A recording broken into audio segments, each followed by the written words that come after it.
O que é licitação? O que é cidadania? E a educação? E a saúde pública? Como se organiza os transportes?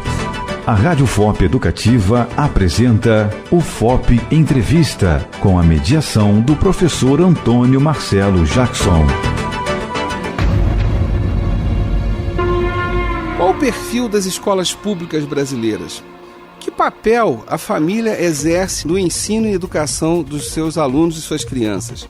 Para dar conta desses temas, temos no dia de hoje Marcelo Donizete da Silva, que atualmente é chefe do Departamento de Educação da Universidade Federal de Ouro Preto. Ele tem a graduação em Filosofia pela PUC de Campinas, mestrado e doutorado em Educação pela Unicamp, Universidade Estadual de Campinas.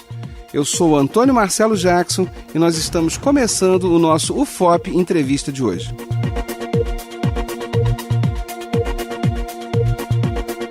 Marcelo, antes de mais nada, obrigado pela tua presença aqui, né? Nesse nosso corre-corre como professor, a gente sabe disso. E tal, ainda mais as vésperas, começando os semestres e tal, esse caos que a gente vive, né? Mas é o nosso caos, é a nossa profissão, não tem jeito. Sim. E eu queria começar por esse primeiro tema mesmo. Você como profissional da educação, você como pesquisador do nosso sistema educacional, de todas as nuances, ou boa parte delas, que perfil que você faria da escola pública no Brasil de hoje? É uma pergunta, eu sei que é uma pergunta que a gente diz, é Deus e sua era, mas vamos começar assim pelo universo, né? No princípio fez-se o verbo. Então, muito bem, o que o Marcelo Donizete entende como o perfil da escola pública hoje? E obrigado mais uma vez pela tua presença. Primeiramente, Antônio, bom dia, né? Agradeço aí o convite para estar aqui, né, e discutir realmente um tema que hoje, né, ele é desafiador, né, principalmente para quem faz pesquisa na área de educação, entendendo justamente que as transformações que ocorreram nesses últimos tempos acerca das discussões educativas mostram que o debate ele é profícuo, profundo e precisa ser realmente analisado. Sobre essa discussão do perfil de escola pública, né, a gente, na verdade, precisaria entender um pouco como é que a escola pública ela surge no própria realidade brasileira e, ao mesmo tempo, e como a população, de um modo geral, em especial a população aqui, né, de Ouro Preto, Mariana, né, entende também sobre a concepção de escola, né? Então, acho que é uma questão fundamental de ser analisada aqui, né?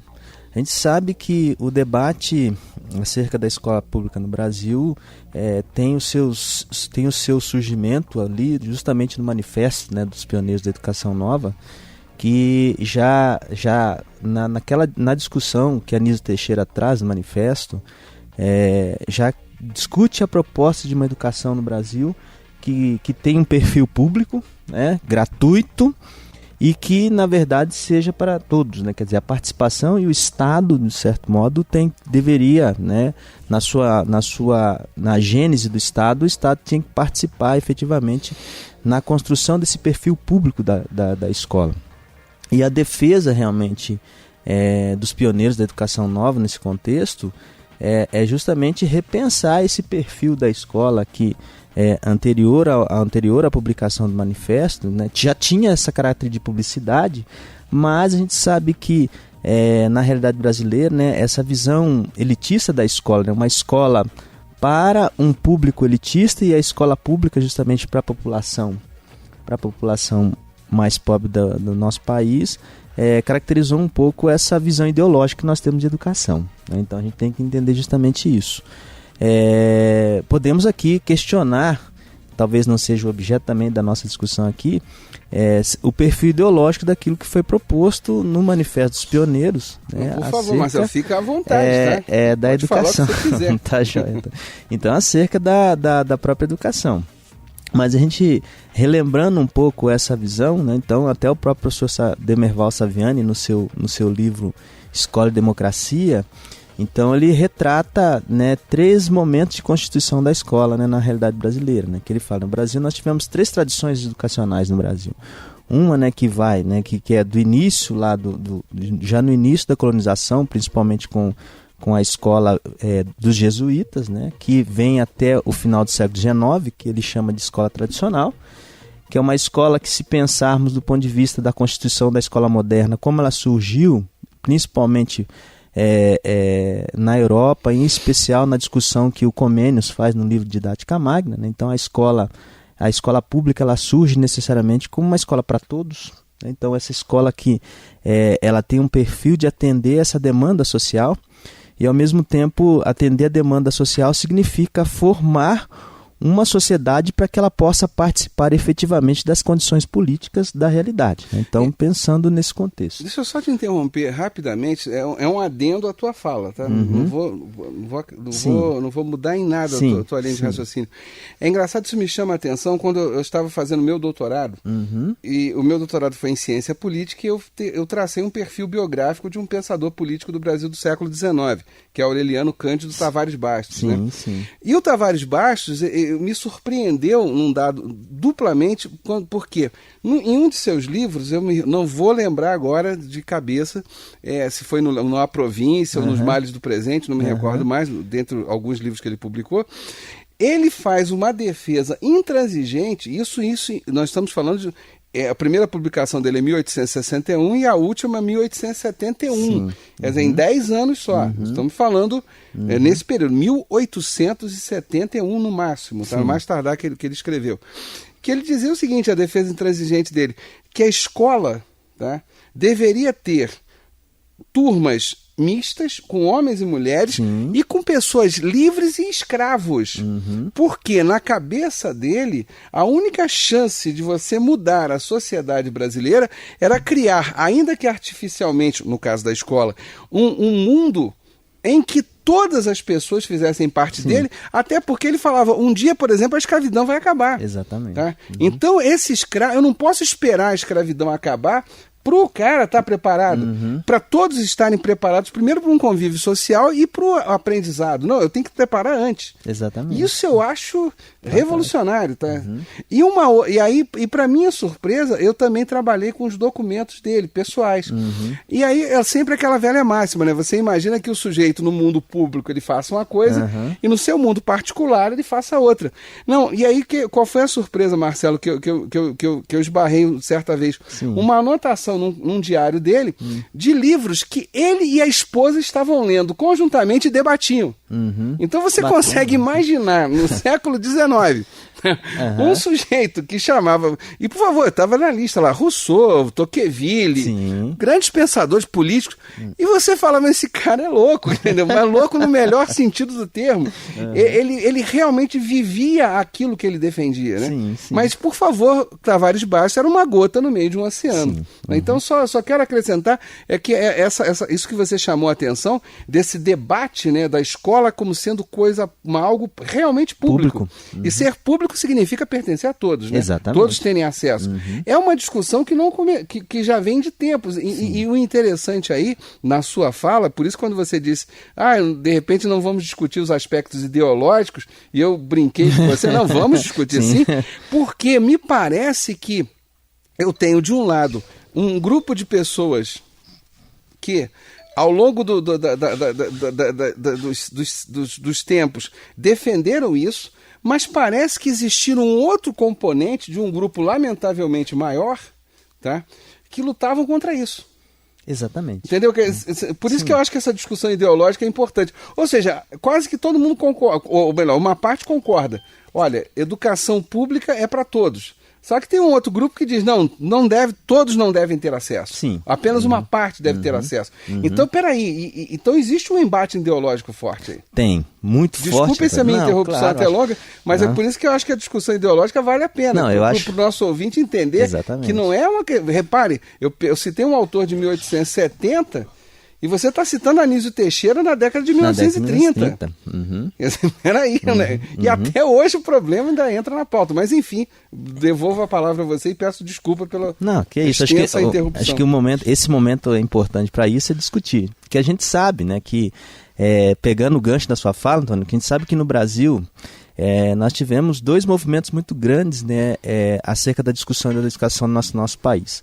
De um lado, a igreja, né, que influenciou demais, né, essa educação, né, principalmente se pegarmos aquilo que a Companhia de Jesus foi ao longo dos seus 200 anos de formação da sociedade brasileira, né? Quer dizer, nós tínhamos 2 perfis educacionais no contexto da proposta dos jesuítas, que era a ratio studiorum, né? Para essa formação mais intelectual da elite brasileira, e, por outro lado, a catequese como fundamento da formação, em especial dos negros e índios, né, do Brasil. Então, quer dizer, esse contexto da educação jesuíta, que perdurou por 200 anos, quer dizer, trouxe à luz esses debates, né? Então, quer dizer, né, precisamos pensar necessariamente um perfil de uma escola pública para a realidade brasileira. Quer dizer, grandes discussões ocorreram, sim, nesse contexto do século XIX, né, bem lembrado aqui, mas a discussão política em si mesmo, dessa proposta de um perfil público da escola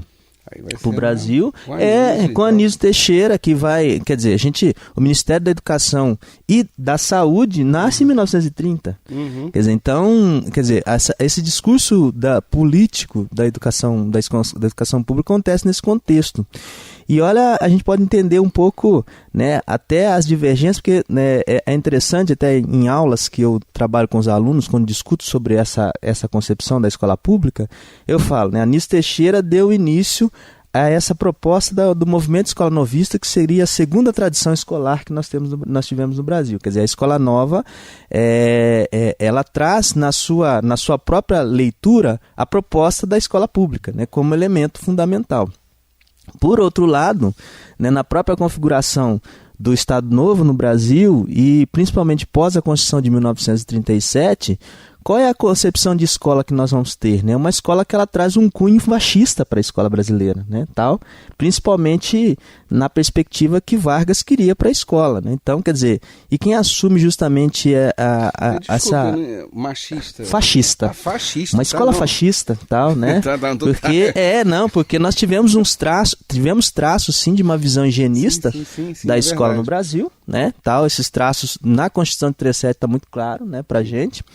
E então, quer dizer, e aí já nessa efervescência dessa transformação, quem de fato assume essa concepção de uma escola, né, de viés mais pragmática é justamente, né, os liberais, em especial na defesa de uma escola técnica. Né? Então, quer dizer, aí o tecnicismo ele surge como uma força motriz para pensar a educação e a formação profissional da sociedade brasileira.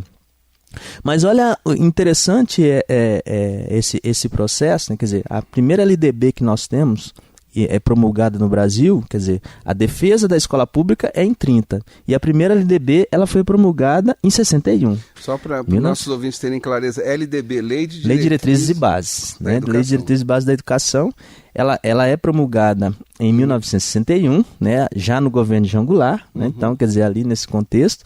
E o perfil da escola no contexto da LDB a 4024 de 1961, ela tem um caráter de publicização interessante. Qual que era necessariamente o currículo escolar para a escola pública, né, com a promulgação, né, nesse contexto? Nós tínhamos no currículo da escola pública, né, disciplina de filosofia, sociologia, latim, sim, química, física, biologia, música, e ao mesmo tempo, quer dizer, e para você adentrar ao ginasial, que hoje é o tal, ainda continua como ensino fundamental, você tinha a prova, né, o exame de admissão, né, para inserção num outro contexto da formação escolar.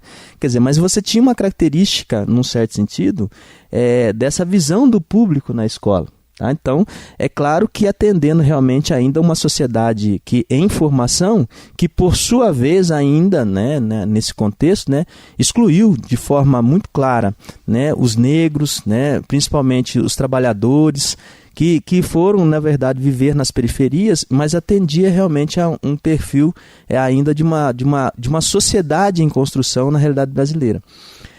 Então, quando a gente chega, por exemplo, na ditadura militar, esse perfil escolar, então ele, de certa forma, ele é quebrado, né? Então ele quebra, e aí que modelo escolar que nós temos, né? Então nós temos a escola proposta principalmente na ditadura militar, né? Dos acordos que o Ministério da Educação faz com os Estados Unidos, que é o tal dos acordos McUsaid, E então você percebe o quê? Né? Então então você cria um outro perfil da escola pública, tal, que na verdade surge como proposta militar. Que, querendo ou não, nós vivenciamos, né, essa leitura, né, do militarismo, principalmente no currículo, como o currículo ele foi enxugado, né? Teve um enxugamento do currículo. Eliminação de filosofia, eliminou todas as áreas de ciências humanas, tal, e colocou... Criação de moral e cívica, sim, o SBB. aí surge a tal da disciplina de educação moral e cívica, o SBB, educação para o trabalho, tal do EPT, né? Então, e ao mesmo tempo essa cultura do civismo, né, que nós temos no Brasil. Mas a gente percebe, Antônio, que sempre quem lutou por uma proposta de um perfil público na escola brasileira, os movimentos sociais tiveram uma força muito grande no processo de pensar esse perfil público da escola, né? Em especial, né, o movimento negro, o movimento feminino, né, a própria igreja, né, nos anos 70, né, que quando assina o documento de Puebla, né, em Medellín, né, que dá a sua preferência aos pobres, então ela faz uma defesa necessariamente dessa publicização do ensino. E assim, dando um salto, né, num certo sentido na história, para chegar um pouco na discussão nossa aqui hoje, então, quer dizer, esse perfil dos movimentos, principalmente que perpassou 2 décadas, né, que foi a década de 70, a década de 80 e chegamos nos anos 90, mostra o seguinte: quando você muda o cenário econômico da realidade, então você também muda o cenário educacional. Foi o que aconteceu no Brasil com a reforma do Estado de 1990. Quer dizer, a mudança do cenário econômico, né, com o processo da globalização, mas que a globalização não é nova, nós mudamos também o cenário educativo no Brasil, né? Então essa escola pública, principalmente que ela é defendida na própria Lei de Diretrizes e Bases atual, que é a 93/94, ela criou uma certa problemática na questão política, né? Não é só a educação pública que ela tem que ser pensada, mas a sua relação com a questão privada, né? Então a gente percebe o quê, né? Nesse processo da reforma do Estado e na reforma das políticas que nós tivemos na sociedade brasileira, nos últimos anos, o que nós estamos assistindo, né? O sucateamento do ensino público. Então, quer dizer, há lugares, há setores na realidade brasileira que a gente percebe esse sucateamento com, primeiro, a precarização do trabalho do professor, né? O professor tem um processo de precarização muito forte, né? A falta, né, ao mesmo tempo, a luta que foi o primeiro plano nacional de tentarmos pensar um investimento de 10% do PIB na educação básica, entendendo a educação básica aqui, o ensino fundamental e o ensino médio hoje, né? Então, que foi reestruturado no Fundeb, né, no Fundo de Educação Básica no governo Lula. Essa em alguns lugares, né, em especial, pegando um pouco a nossa realidade aqui, né, Ouro Preto, Mariana, a total ausência do Estado na participação pública da educação pública. Então eu penso, né, que um perfil de escola pública, se entendido aquele ideário proposto já em 30, né, na educação nova, pelo Anísio Teixeira, deveria ser pelo menos o elemento fundante da ideia de escola, para a partir daí depois a gente discutir realmente as questões políticas e sociais no seu interior, né? Porque a escola, né, aí, querendo ou não, é na escola que a gente percebe que os espaços da formação social e a luta social está presente cotidianamente. Então, quer dizer, então eu penso, né, um perfil de escola pública que ela tem que ter realmente esse caráter de formação política da sociedade brasileira, para aquilo que falta realmente para a atuação da população no contexto que a gente está vivendo hoje, né? Só te interrompendo, Marcelo, a partir de toda a análise que você fez aí, esse relato acompanhado imediatamente de análise, e aí eu me penso, minha formação em História, meu mestrado, doutorado de Ciência Política, eu penso no seguinte: se eu quisesse resumir em poucas linhas, né, a tua fala, eu diria que muito cedo se percebeu que a escola era um locus interessante de certos debates ideológicos e, portanto, o seu controle seria também, então, fundamental para você controlar certas coisas, seja por exclusão, seja por controle direto. Uhum. E que ao longo desses anos todos, ela foi tudo menos pública. Exatamente. Quer dizer, então o resumo da ópera do perfil da escola pública é que ela não foi pública. Não foi pública. E quando ela ameaça ser pública, ela entra em decadência. Ou entra em problemas bastante... Não digo decadência, acho que a palavra não foi certa, mas ela apresenta uma série de problemas. Sim. Quer dizer, como a questão da formação dos professores, a questão da própria estrutura, seja salarial. Sim. Né? E aí eu me lembro daquela música do Caetano Veloso, Fora da Ordem. Aqui tudo está em construção e já parece ruína. Exatamente. Quer dizer, eu acho que essa frase dessa canção Fora da Ordem traduz, então, o perfil da escola pública no Brasil. Ela está em construção e já parece ruína. Quer dizer, lamentavelmente, quer dizer, ninguém aqui está se vangloriando disso. Muito pelo contrário, né? E é uma coisa muito triste, porque você percebe... Apenas eu vou pensar factualmente.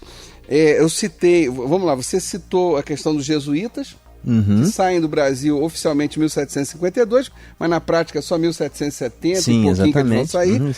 Aí você vai para o Império e não, os quadros não se mudam tanto assim. Continuam. A exceção, aí vale apenas uma curiosidade que eu também, por um acaso, tem a ver comigo, que é a saída dos jesuítas. O governo português, você deve saber melhor do que eu essa história, ele assume as escolas e aí cria um novo imposto, né, que é o subsídio literário. Sim. Né, e era um imposto cobrado a partir da cachaça. Exatamente.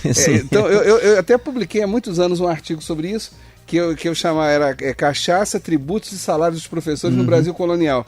O título original era No Tempo em que a Educação era um Porre, mas a revista que publicou meu artigo não gostou do título. Mas enfim, aí ficou só o subtítulo mesmo. E aí, mas enfim, não muda muito, aí chegamos na década de 30, o primeiro grande debate, né, que você cita com Anísio Teixeira, né, a própria criação do Ministério da Educação e Saúde, mas a LDB só é de 61. Então nós temos aí 31 anos entre a criação do Ministério da Educação e a Lei de Diretrizes e Bases da Educação. Exatamente. São 31 anos. Ora, isso aí em qualquer lugar do mundo é sintoma de que, olha, isso não era uma coisa simples. Não é simples. Nós estamos mexendo num vespeiro. Né? Logo depois... o golpe militar. Tem a reforma. E aí vem a lei 5.540 e depois a 5.692 de 1971. Que aí muda no pior sentido do termo, enxugando o currículo. Quer dizer, e não só enxugando o currículo, mas enxugando os anos de estudo também. Exatamente. Quer dizer, de 9 anos, somando o ensino primário e ginásio, davam 9, 10 anos, passaram a ser 8. O ensino segundo grau... O ensino médio se tornou técnico, né? Virou técnico, com 3 anos só. Em 3 anos eram 4. As universidades, em especial a USP, foi totalmente sucateada nesse processo, né? Sim, exatamente. E quer dizer, então por isso a minha fala, e desculpe estar tomando... nós estamos encerrando esse nosso primeiro bloco, mas o resumo é esse, quer dizer... No final, ela foi tudo, menos pública. E quando ameaçou ser, ela entra em colapso por vários outros motivos também. Quer dizer, então, isso é uma coisa assustadora. Quer dizer, e você ainda chama a atenção aqui para a região de Ouro Preto e Mariana, uma ausência do poder público aqui, né? Exatamente. Bom, Marcelo, a gente eu estendi um pouco o meu comentário, porque a gente está terminando o nosso primeiro bloco, mas ainda temos mais ainda, muita coisa para conversar. Então a gente vai dar uma paradinha rápida no nosso programa UFOP Entrevista de hoje, cujo tema é a situação da educação pública brasileira. O nosso programa tem a produção do Danilo Nonato e Eliane Santos, a supervisão técnica do Cimei Gonderim, com a direção geral de rádio jornalismo do Chico Daer. O tema de hoje tem como nosso entrevistado o Marcelo Donizete da Silva, que é professor e chefe do Departamento de Educação da Universidade Federal de Ouro Preto. Eu sou Antônio Marcelo Jackson e daqui a pouco a gente volta.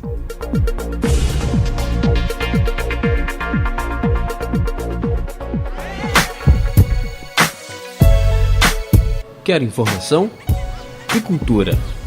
Sintonize 106,3 UFOP Educativa. Informação e cultura ao seu alcance.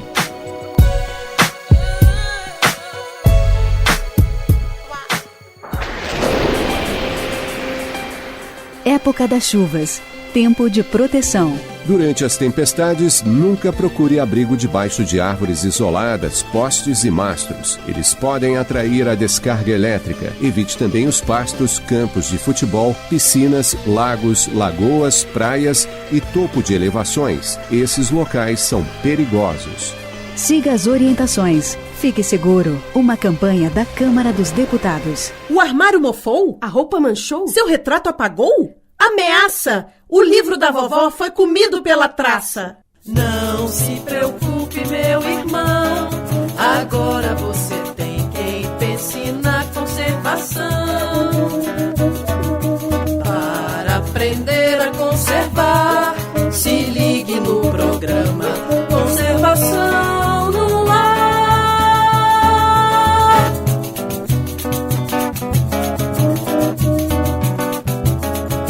Daphne Coppoli é farmacêutica e cuida de um grande acervo fotográfico da família. Apesar de não ser especialista no assunto, ela toma alguns cuidados importantes no manuseio e na guarda desse material.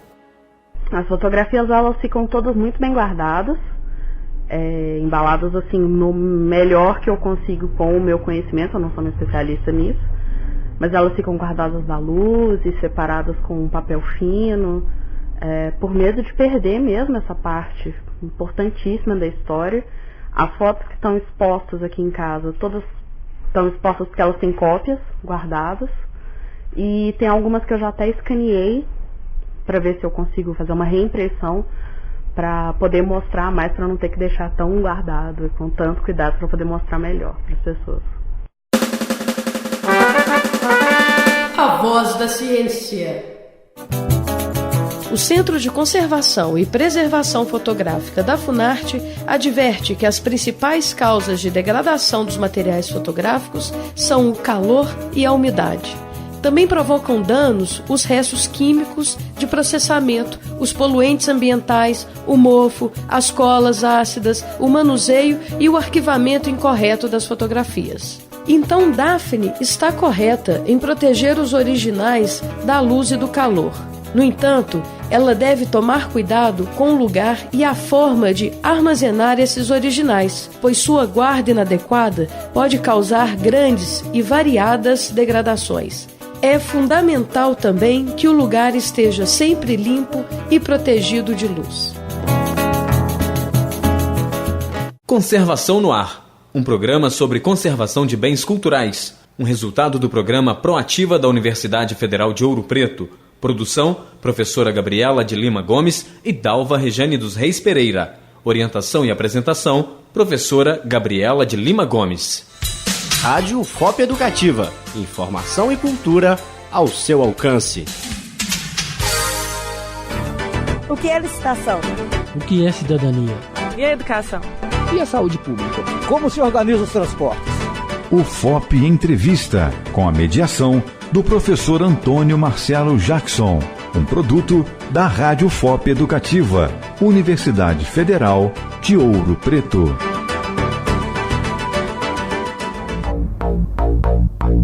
Estamos de volta com o nosso FOP Entrevista de hoje, com o tema Situação da Educação Pública Brasileira, e o entrevistado é o Marcelo Donizete da Silva, que é formado em Filosofia pela PUC Campinas, tem mestrado e doutorado em Educação pela Unicamp e é chefe do Departamento de Educação da Universidade Federal de Ouro Preto.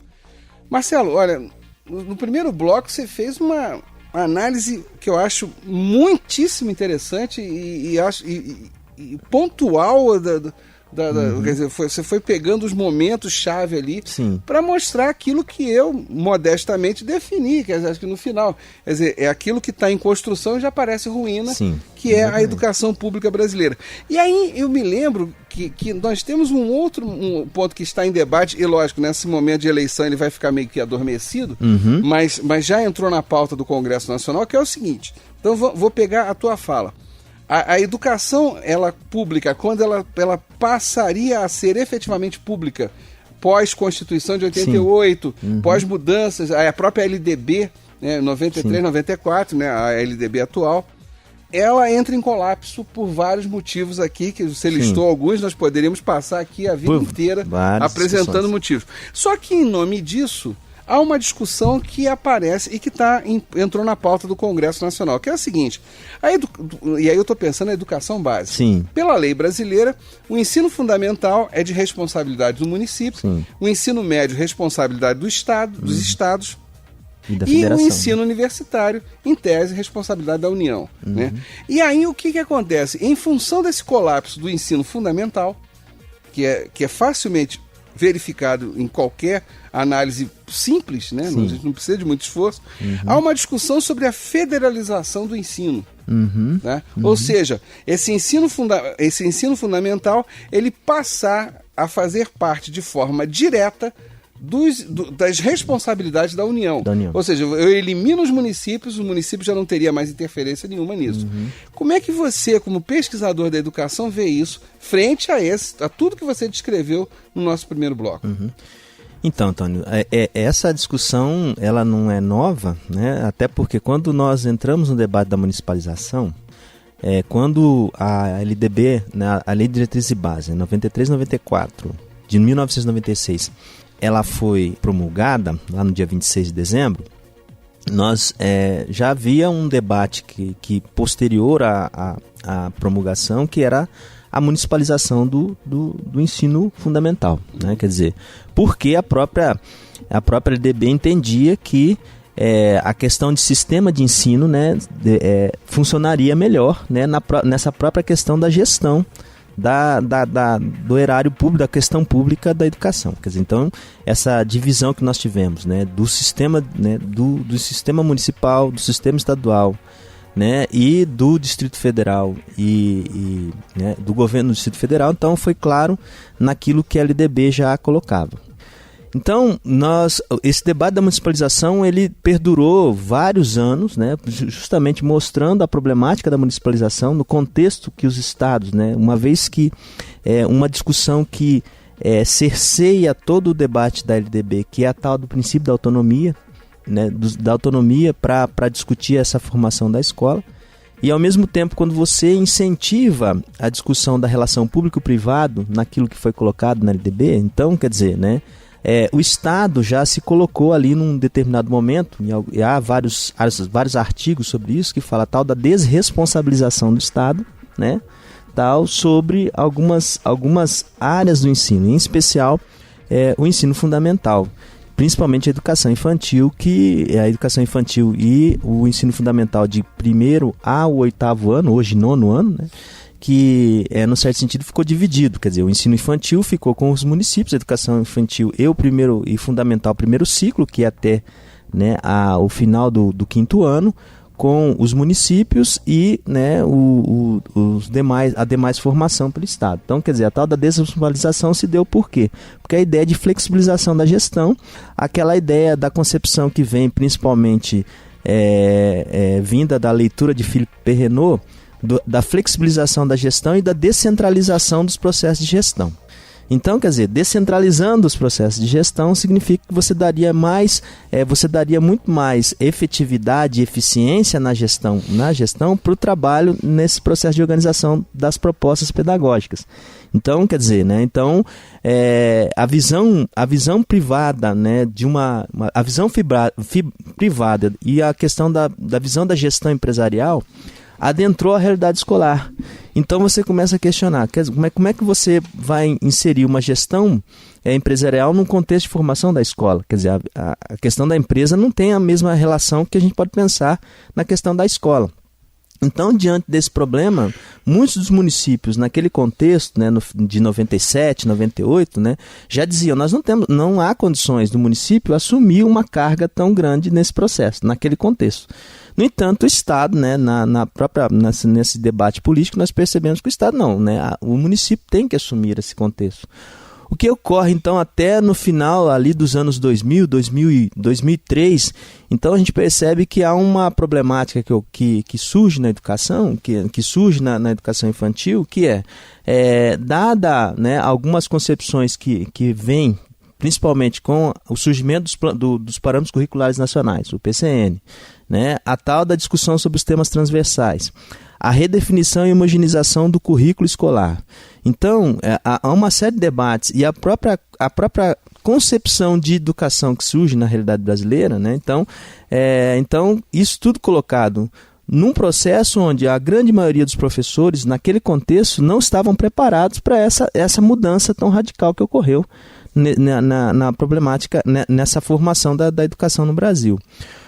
Ao mesmo tempo, o que nós percebemos ali, né? Então, grande parte dos alunos egressos, né, além dessa, anterior a isso, né, além dessa questão, né, dessa nova dimensão, o ensino fundamental entrou no debate, né, que até hoje ele é um debate ainda que precisa ser aprofundado, que é justamente a equalização e o equilíbrio da idade séria do aluno na escola. Então surge, né, nesse contexto para tentar resolver, equalizar essa problemática, e a questão não é o aluno estar na escola, mas é a sua mais rápida saída dela, né? Então, você percebe que há uma questão, qual foi que surge? Surge a tal da aprovação automática, justamente para manter esse equilíbrio e evitar a questão da autoestima do aluno, né, de aquele aluno que está em atraso escolar, vivenciar um contexto que não faz parte do seu próprio contexto e idade.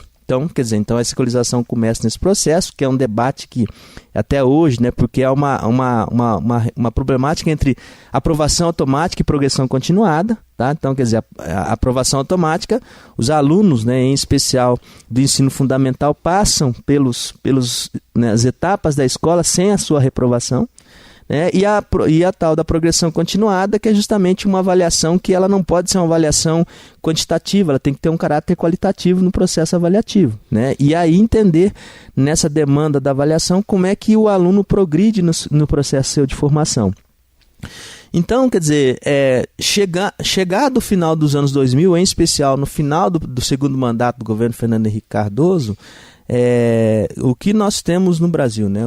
Um novo tipo de analfabeto, né, que surgiu nos anos 2000, que é o tal do analfabeto funcional, né? Nossa Senhora. Então, por quê? Porque o aluno saía necessariamente do ensino fundamental e entrava ao ensino médio praticamente sem saber ler e escrever. Isso também não é diferente nos dias de hoje. Apenas só, desculpe te cortar, Marcelo, mas essa vai ser rápida. O analfabeto funcional, por definição, é aquele que lê, mas não entende o que está lendo. E o máximo de compreensão que ele chega, acho que são, pensando numa folha A4, são 3 linhas. No máximo.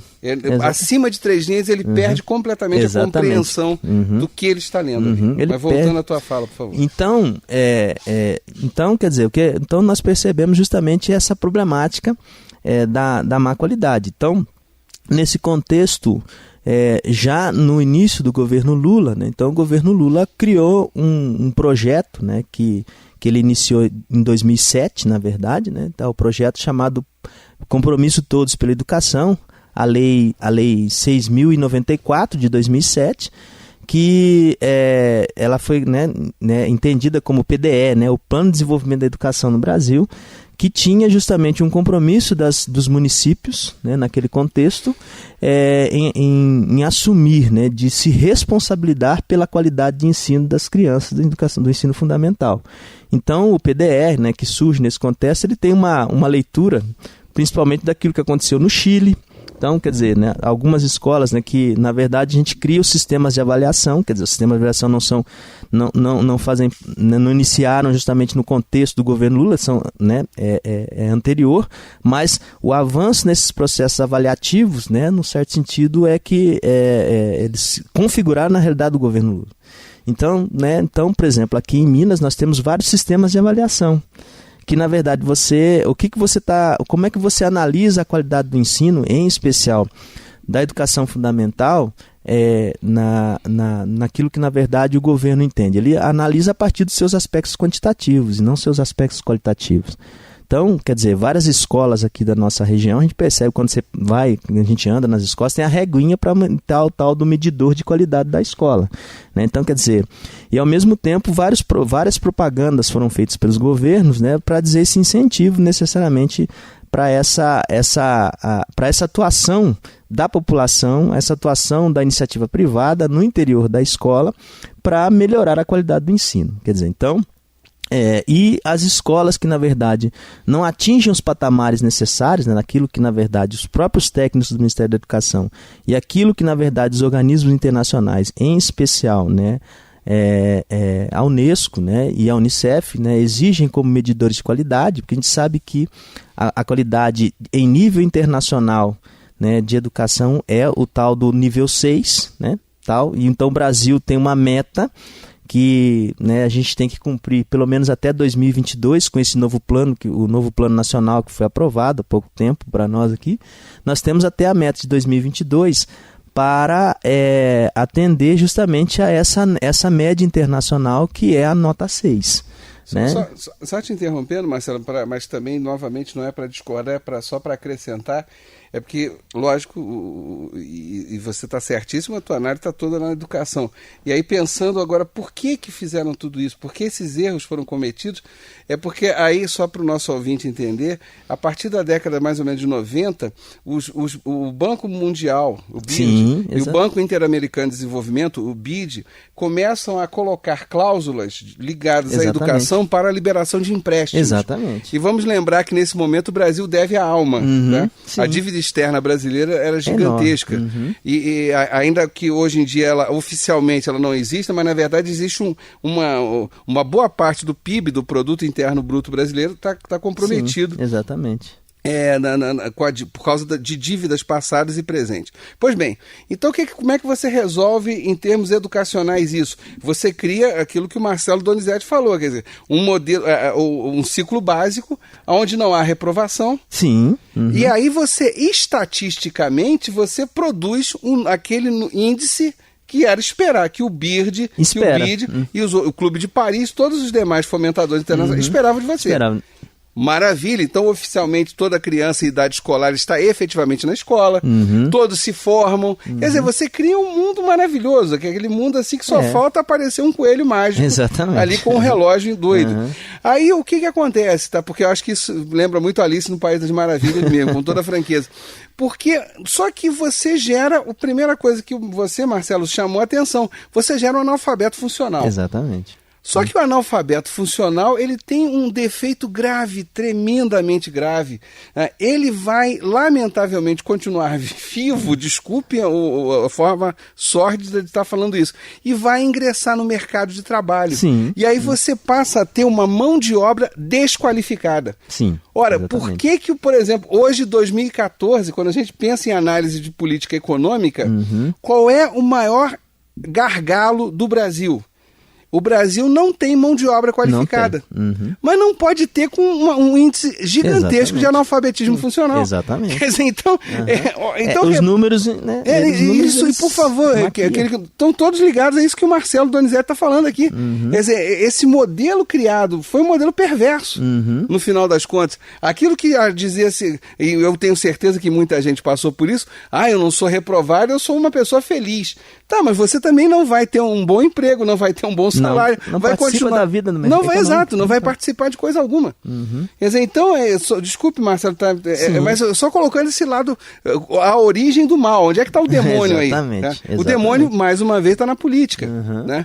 Porque, e numa caso aí de uma política econômica, eu preciso então do dinheiro do empréstimo e preciso de índice na educação. Então eu escamoteio, crio falsamente, artificialmente, um grupo enorme de pessoas que estão em idade escolar, sem problemas, um mundo perfeito. Sim.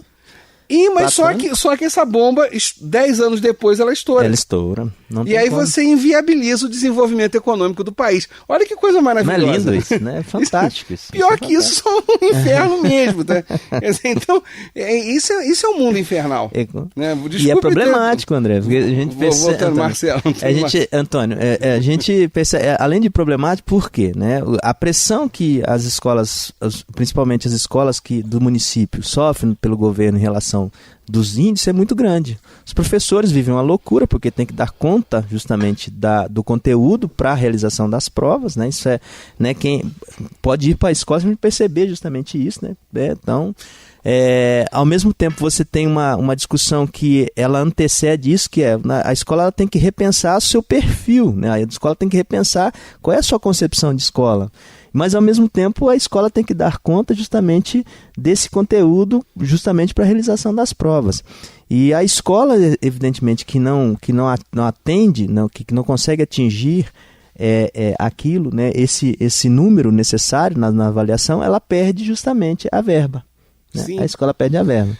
Então, é perverso isso. Perverso. Criaram total, esse modelo a lógica produtivista. A escola não estava preparada para isso, não teve solução e agora ela é punida. Não tem, ela é punida. Então, é a lógica produtivista, por quê? Então, pensando assim, com a promulgação da LDB, resumindo, né, primeiro se discute a municipalização. Os municípios já se colocam naquela condição. Não temos condição de atender essa demanda, mas os municípios foram obrigados necessariamente a assumir isso.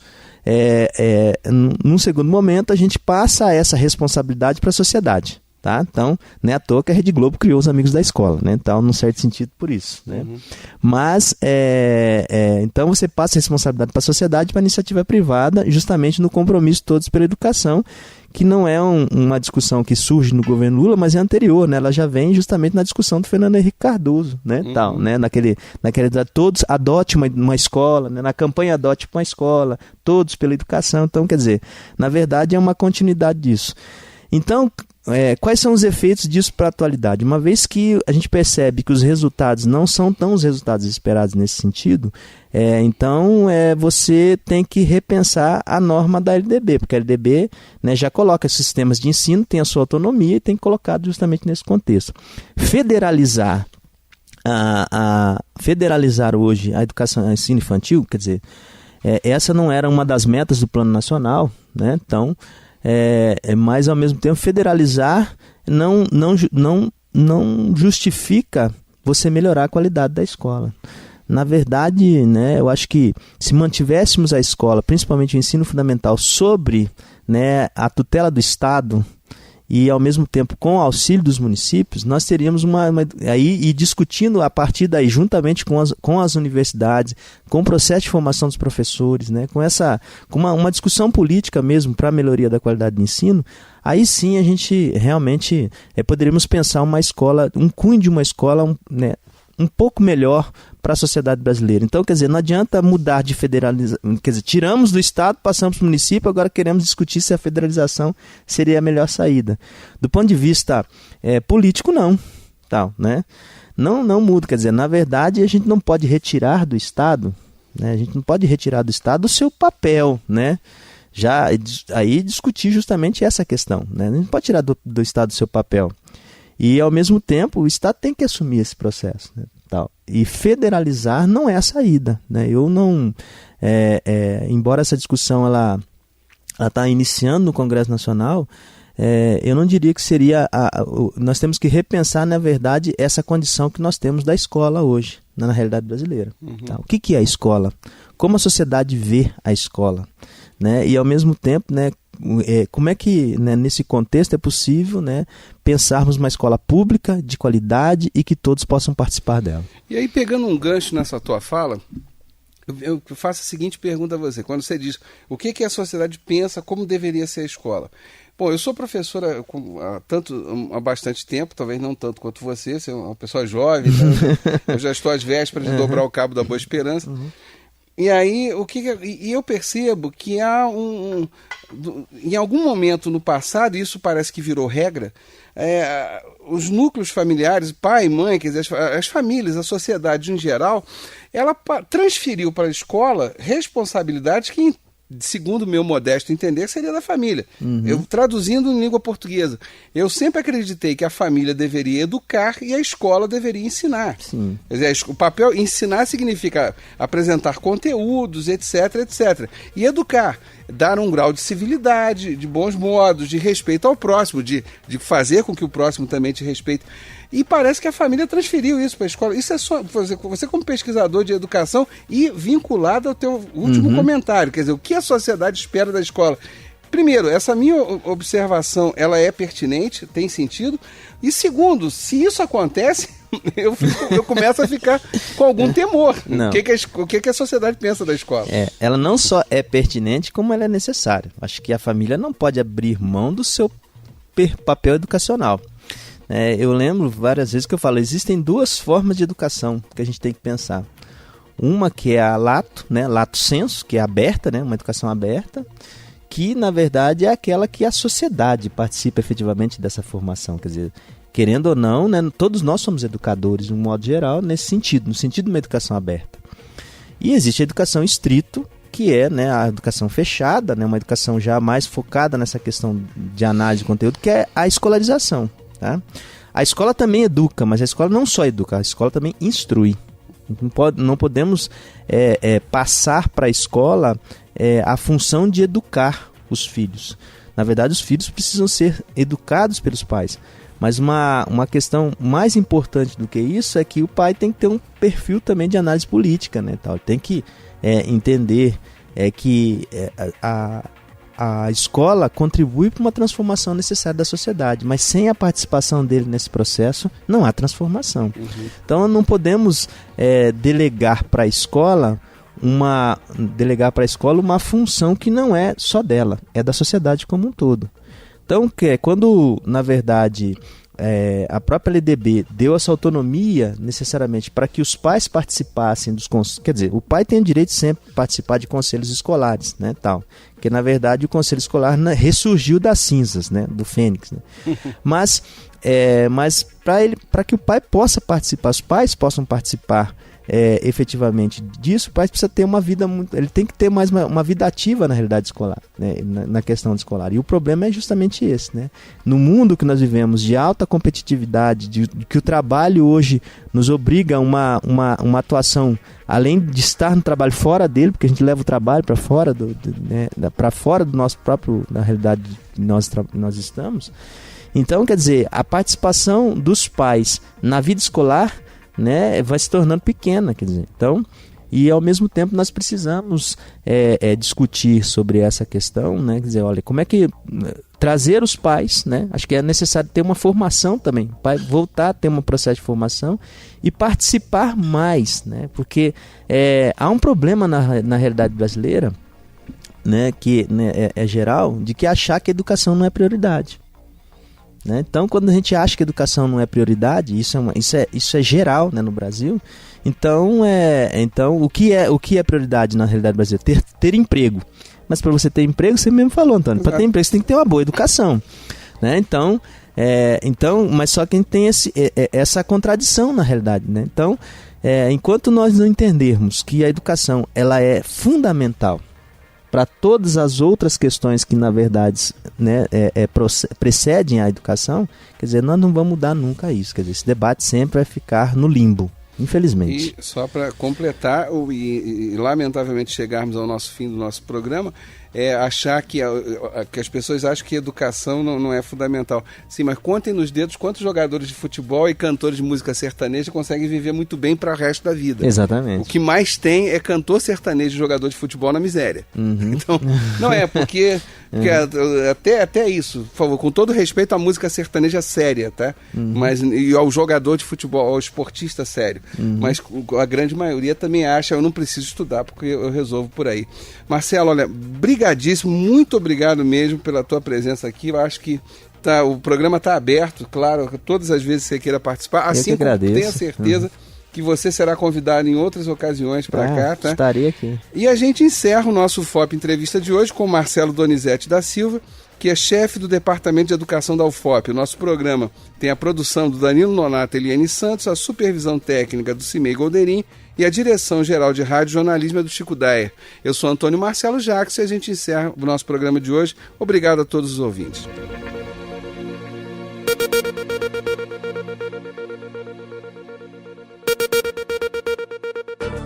O que é licitação?